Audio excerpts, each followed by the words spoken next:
আসসালামু আলাইকুম রহমতুল্লাহ। আমার কথা শুনবার জন্য আপনাদেরকে স্বাগত জানাই।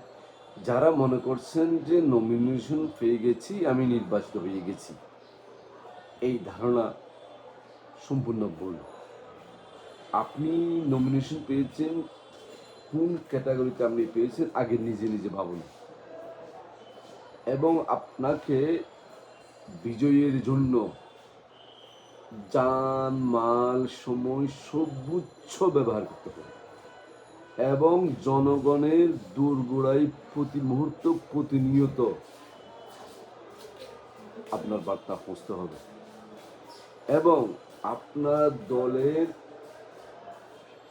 বিগত আন্দোলন সংগ্রামে রাজনীতিতে পরীক্ষিত ব্যক্তি, নেতা কর্মী, সমর্থক পর্যন্ত যে যেখানে আছে, আপনাকে তাকে অ্যাড্রেস করে তার কাছে যেতে হবে এবং তাকে আপনার সামনে আনতে হবে এবং তাকে আপনার প্যাকেজ, আপনার লক্ষ্য, উদ্দেশ্য এবং আপনার নেতা কর্মীদের লক্ষ্য উদ্দেশ্যকে একসাথে করতে হবে, মিলন ঘটাতে হবে এবং নির্বাচনে জয়ী হতে যত বাধা, সব বাধাকে এক পাত্রে এনে তালাবন্দি করতে হবে এবং আপনাকে বিজয়ের সমস্ত টার্গেট,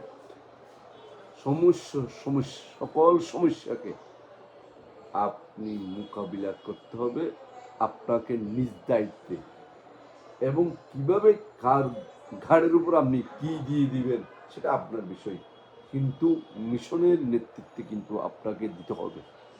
যেহেতু আপনার দলের নির্ভরযোগ্য শাখা কমিটি নাই, সেই জন্য আপনাকে নিজেই সকল কিছুর দায়িত্ব আপনাকে নিতেই হবে এবং সকলের সাথে আপনি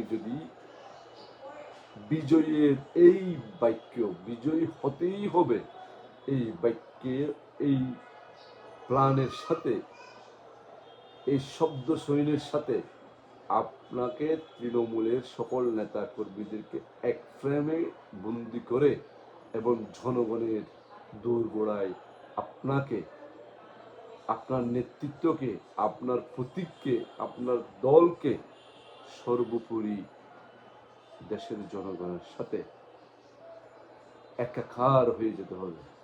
তাহলে পরে আপনার বিজয় ঠেকানোর কোনো সাধ্য কারো থাকবে না।